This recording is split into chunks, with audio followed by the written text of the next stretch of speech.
시편 104편 19절부터 마지막 절 35절까지 다 찾으신 줄 알고 우리 함께 한 목소리로 합독하도록 하겠습니다.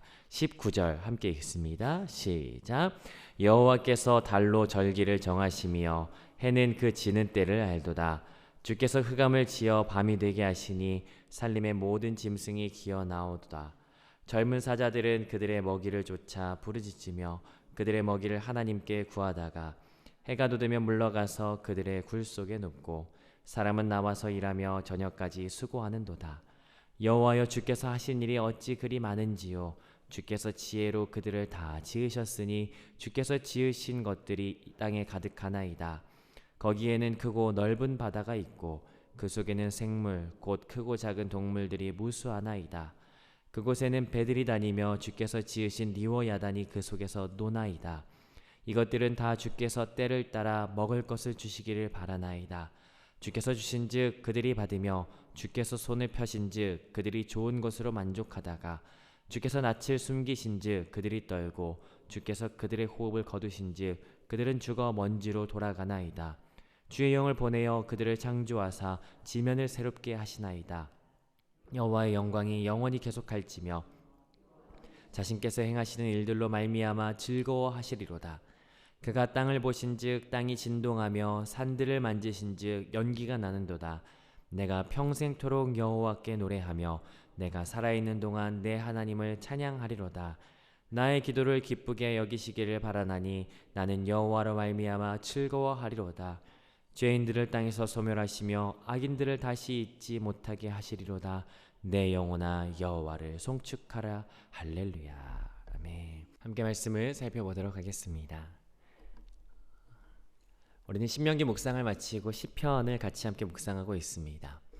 이번 주 함께 살펴보는 시편 103편, 104편은 아주 독특한 시라고 어제 말씀드린 바 있습니다. 그것은 무엇이었습니까? 내 영혼아 여호와를 송축하라 라고 시작해서 동일한 고백으로 마치는 두 개의 동일한 시라고 말씀을 드렸어요. 그래서 혹자는 이 시 두 개의 시를 쌍둥이 시편이다 라고 이야기를 한다라고 했었죠.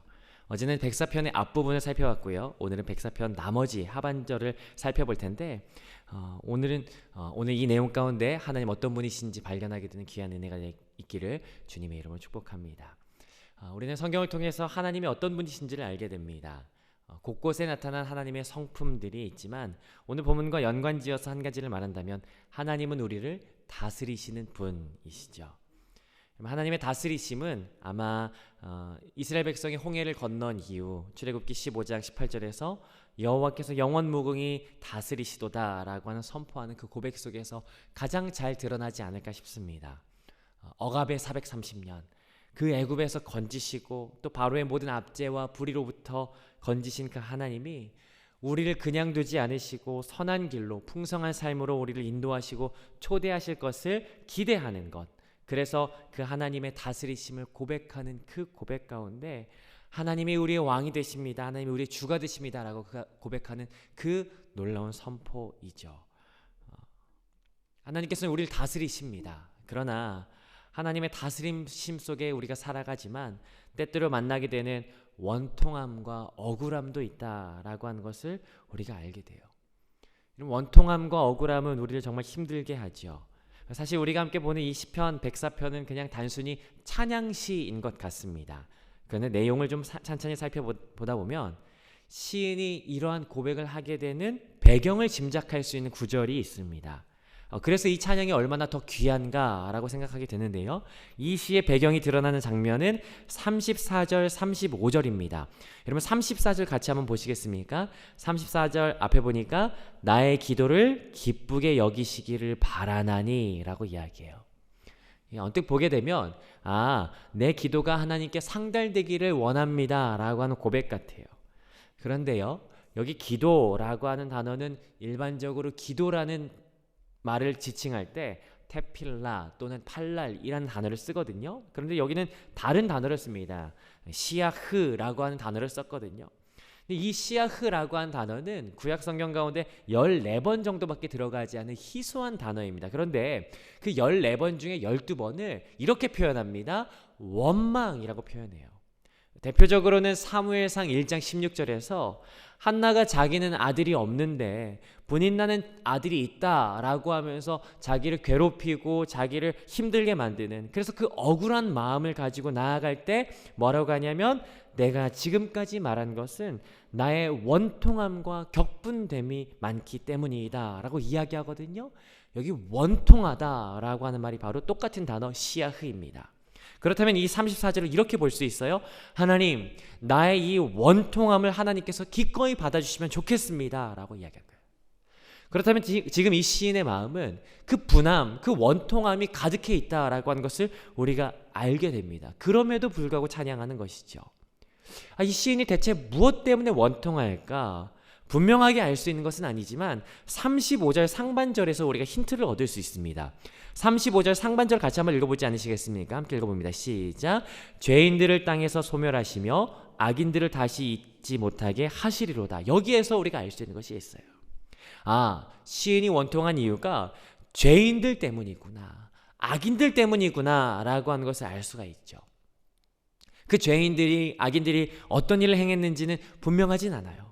그러나 죄인과 악인, 운율 맞추기 위해서 다른 단어로 말했을지 모르겠지만 조금 더 이걸 분석적으로 죄인, 악인을 좀 따지고 본다면요, 사실 여기에 나오는 이 두 단어는 다른 단어로서 다른 의미들을 가지고 있는 것을 보게 됩니다. 여러분, 아침이지만 양해해 주시고 들으시면 좋을 것 같아요. 죄인이라고 하는 말은요, 하타라고 하는 단어를 쓰거든요. 특별히 신명 사사기 20장 16절에서 베냐민 지파가 물맷돌을 너무 잘 던지는데 그 물맷돌이 머리카락 한 올도 비껴가지 않을 정도로 정확하다라고 할 때 이 하타라는 단어를 씁니다. 그러니까 이 하타라고 하는 죄는 정확하게 계산된 죄를 의미하는 거예요. 누군가를 향해서 정확하게 겨냥한 죄, 목적을 가진 죄를 하타라고 이야기합니다. 그리고 여기 악인이라고 이야기하는 단어는요, 라샤라고 하거든요. 대표적으로 미가 6장 11절에서 쓰입니다. 공정하지 못한 저울에 쓰이는 단어예요. 그러니까 누군가를 고의로 속여서 불합리하게 피해를 주고자 작정할 때 부당하고 불합리한 피해를 지칭한 단어가 바로 이 악인이라고 하는 라샤라고 하는 단어죠. 자, 그렇다면 종합해 본다면 이 시인에게는 이 죄와 악의 고통이 있는 거예요. 누군가로부터 겨냥당한 계획된 고통을 당하고 있는 것이고, 공정하지 못한 그 부당함 속에 억울함을 누리고 있다라고 하는 것이에요. 그래서 원통하고 억울하다라고 지금 시인이 이야기하고 있는 것이죠. 그럼 혹시 여러분 중에도 이런 억울함과 원통함을 겪고 있는 분이 있으십니까? 혹시 그런 일들을 경험했던 분들이 있으십니까? 누군가로부터 피하지 못할 고통, 누군가로부터 부당함으로 인한 그 억울함, 저도 있습니다. 억울함과 원통함. 그래서 그게 뭔지 알죠. 더욱이 사랑하는 사람들, 공동체로부터 당하는 그 억울함과 원통함은 이루 말할 수 없는 큰 상처다라고 하는 것을 우리가 너무 잘 알아요. 시편 103편 104편이 쌍둥이 시편이라고 말씀드렸죠. 내 영혼아 송축하라 송축하라 라고 고백하는, 그런데 그 쌍둥이 시편 바로 앞에 있는 시편 102편은요 아이러니하게도 고난당하는 자의 고백입니다. 아마 시편은 연결되어 있는 게 아닌가라는 생각이 들어요. 그래서 거기 보니까 이 억울하고 원통한 사람의 마음을 너무 잘 표현하는데 시편 102편 8절 9절을 좀 차용해서 제가 한번 읽어본다면요, 이렇게 이야기합니다. 내 원수들이 종일 나를 비방하며 내게 대항하여 미칠 듯이 날뛰는 자들이 나를 가리켜 맹세하나이다. 나는 죄를 양식같이 먹으며 나는 눈물 섞인 물을 마셨나이다. 비방받으며 미움당할 때 시인이 뭐라고 이야기하냐면요, 죄를 양식같이 먹는다라고 이야기합니다. 아마 우리 정서와 유사한 표현으로는 밥알이 모래알처럼 입에서 돈다라고 표현하는 것이 좋을 것 같아요. 여러분, 밥을 먹는데도 그 밥알이 입에서 모래알처럼 도는 것, 여러분 우리가 경험하지 않으셨습니까? 눈물 섞인 물을 마신다. 여러분, 눈물이 흘러 내 입속으로 들어오는 그 슬픔, 아마 원통해하는 억울해하는 이 시인의 괴로움을 너무 잘 표현한 구절이지 않을까 싶습니다. 그런데요, 오늘 이 원통함과 억울함 가운데 시인이 보는 것이 있습니다. 어제도 같이 함께 나눴지만 시인이 자연 만물을 바라보고 있어요. 그리고 자연 만물을 바라보면서 하나님을 발견합니다. 하나님께서는 이 땅을 창조하셨죠. 그러므로 피조물 속에는 하나님의 성품이 드러나 있어요. 그러므로 우리는 자연을 볼 때 하나님을 알게 될 수 있습니다. 이것이 신학적으로는 조금 어려운 용어일 수 있는데요, 이걸 일반 계시라고 이야기합니다. 아무튼 오늘 본문에서 시인이 그 괴로움 가운데 자연 만물을 보는 중에 하나님의 성품을 발견해요. 그 발견하는 하나님의 성품은 두 가지로 우리가 구분할 수 있을 것 같은데요, 첫 번째는요, 적절하고 질서 있게 행하시는 하나님을 발견합니다. 여러분 19절 20절 같이 한번 보시겠습니까? 19절 20절 같이 한번 읽어보시죠. 시작. 여호와께서 달로 절기를 정하시며 해는 그 지는 때를 알도다. 주께서 흑암을 지어 밤이 되게 하시니 살림의 모든 짐승이 기어 나오나이다. 하나님은 달을 통하여 절기라는 말은 계절로 번역하는 것이 좋을 것 같습니다. 계절을 지으시고 그리고 해가 지는 때를 알게 하시고 흑암을 지어서 밤이 되게 하셨어요. 그런데요, 낮과 밤을 지으신 것이 전부가 아닌 것을 우리가 보게 됩니다. 20절 후반부에 보니까 밤이 되니까 누가 기어 나와요? 짐승이 기어 나온답니다. 대표적으로 21절에 사자가 나온다라고 이야기해요. 그런데 22절에 보니까 해가 돋으면 사자는 다시 굴 속에 들어가 잠을 잔다. 그리고 해가 돋을 때면 23절 사람이 나와서 일하고 저녁까지 수고한다 라고 이야기하죠. 여러분, 사람과 맹수가 활동하는 시간을 다르게 하셨다라고 하는 것을 여기서 보게 돼요. 질서 있게 하셨다. 또 있습니다. 25절 바다에도 수많은 생물들이 있는데, 여러분 성경 가운데 바다 생물 중에 가장 난폭하고 가장 무시무시한 짐승이 있다면 그건 26절에서 지칭하는 리워야단일 것입니다. 여러분, 리워야단이 있어요, 바다에는. 그런데 26절에는 보니까 배들이 다니게 하셨다라고 하는 거예요.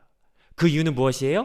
하나님께서 바닷속에서 리워야단을 질서 있게 하나님 안에서 놀게 하셨기 때문이다라고 이야기합니다. 마치 하나님께서 뭇과 물을 구분하실 때 그 물이 뭇을 침범하지 못하도록 경계를 두셨듯이 피조 세계 안에도 하나님께서는 질서를 두어서 적절하게 하셨다라고 하는 것을 보게 되는 것이죠. 여러분, 하나님은 질서의 하나님이십니다. 하루의 낮과 밤의 때와 계절을 계산해 놓으셨어요. 여러분, 비록 우리의 삶이 무질서한 것 같지만, 그러나 하나님께서는 이 땅의 계절을 주관하시듯이 내 삶의 계절을 주관하신다라고 하는 것을 우리가 자연 만물을 통해서 알 수 있다는 것입니다. 지난 주일 일부 예배 때 한 집사님 대표 기도하시는데요, 그렇게 기도하시더라고요. 하나님, 푸르른 봄이 오듯이 우리 영혼에도 매서운 겨울이 가고 따스한 봄날 허락해 주십시오. 그렇게 기도하시더라고요. 하나님께서는 우리의 삶의 계절을 주관하시는 분이 되십니다. 오늘 본문에서 발견하는 하나님의 두 번째 성품은요, 돌보시는 하나님이십니다. 오늘 본문 묵상하다가 굉장히 독특한 장면을 마주합니다. 그건 21절인데요. 21절 우리 같이 한번 읽어보시겠습니다. 시작. 젊은 사자들은 그들의 먹이를 쫓아 부르짖으며 그들의 먹이를 하나님께 구하다가. 아마 젊은 사자라고 하는 짐승은 이 동물 중에서 가장 힘있고 사냥을 잘하는 짐승일 것입니다. 그러나 오늘 시인은 뭐라고 표현하냐면요, 젊은 사자들이 먹이를 하나님께 구한다라고 이야기하고 있어요.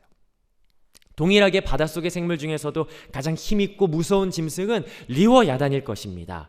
사실 이게 뭔지는 분명하지 않습니다. 어떤 학자들은 이게 고래라고도 하고요, 어떤 학자들은 뭐 악어라고도 이야기합니다. 그런데 그게 고래가 되든지 아니면 악어가 되든지 어떤 무시무시한 짐승이 된다 할지라도 27절 제가 읽어봅니다. 이것들은 다 주께서 때를 따라 먹을 것을 주시기를 바라나이다.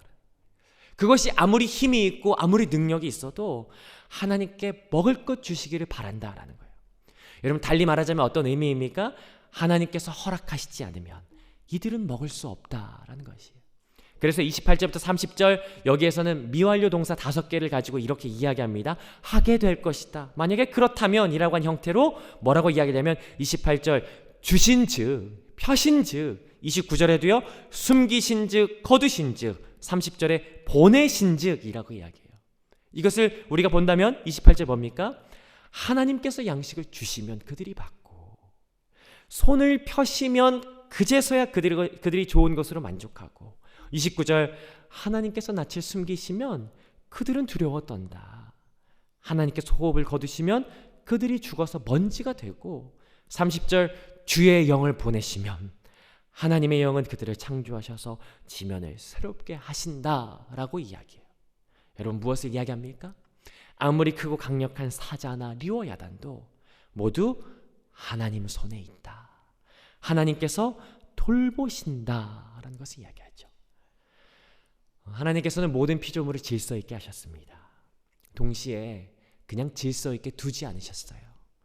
여전히 돌보신다라는 것이에요. 질서 있게 하시고 돌보시는 하나님, 그 하나님을 한마디로 말한다면 다스리신다, 통치하신다 라고 할 수 있겠죠. 하나님은 다스리시는 하나님이십니다. 하나님은 통치하시는 하나님이 되세요. 그런데요, 시인이 그런 하나님을 묵상하자 33절, 34절 놀라운 변화가 생겨요. 그 변화는요, 33절 같이 한번 읽어보겠습니다. 시작. 내가 평생토록 여호와께 노래하며 내가 살아있는 동안 내 하나님을 찬양하리로다.